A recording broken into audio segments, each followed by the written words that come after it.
I voted for Peter Obi, but I did not jump any queue for Peter Obi. I did not smuggle anybody into the polling booth for Peter Obi. I did not brandish a knife or threaten anybody in my polling unit for Peter Obi. I did not snatch a ballot box, stuff a ballot box, break a ballot box for Peter Obi. I did not pay anybody to change any results for Peter Obi. I did not steal, I did not kill for Peter Obi. What I did for my candidate was stand in line. From 8 in the morning on Saturday till 8 in the morning on Sunday. And when the sun got too hot and I thought of going back home, I remembered, shot to death on the train to Kaduna, and I stayed. And when the heavens opened and poured down rain, and I thought of running away to find safety, I remembered. Stuck at home for months because of ASU strike, and I stayed. Through my hunger, through my thirst, through my worry whether the children I left at home were fine, I stayed.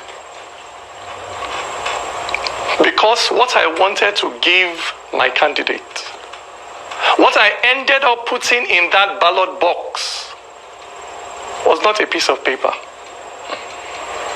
What I ended up putting in that ballot box was my hope for a country where young people would not be so disillusioned by the actions of their own parents, of their own leaders, that they will be willing to risk crossing the Sahara Desert on foot just to escape. That was what I put in that ballot box. That was what my presiding officer refused to upload for 3 days. The future of that young boy who stood with me, who stood with us as we counted those votes through the night. He was a first-time voter, pregnant with hope. But somewhere between the polling unit and the collation center, that boy's future was waylaid by a politician. A politician that used biro to cross out his destiny. A politician that found where that boy had written hope and wrote over it hopeless. Yes. It is a terrible thing when a Nigerian is kidnapped on the way to Zamfara or Makurdi or Enugu. But it is infinitely worse when Nigeria herself is kidnapped on the way to the collation center. I tell you, my brother, my sister, it is not Nigeria that has her foot on your neck. It is not the Fulani or the Igbo, the Christian or the Muslim that has their finger wrapped around your neck and are now squeezing the civic life out of you. It is not those Yoruba people that don't give a damn whether you eat, whether you have a decent house to sleep in, whether you're able to find a job 5 years after graduating. It is not North or South that uses 8 years to build one bridge or to repair one pothole in the middle of your road.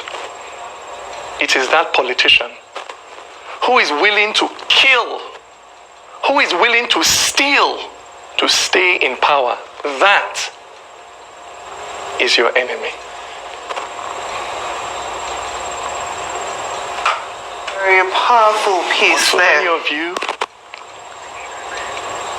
have been so serially abused that you have now fallen in love with your kidnapper. That you now hail the swagger of those who steal destinies.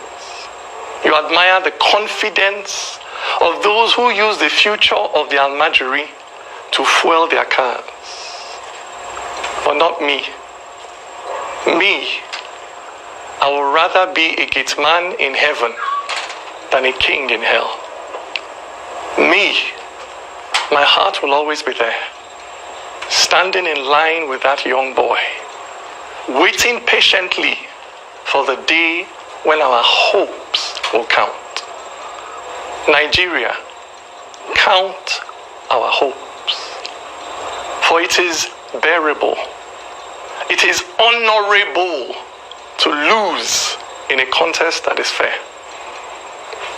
But nobody who steals political power will use it for good. Nigeria, count our hopes. Thank you.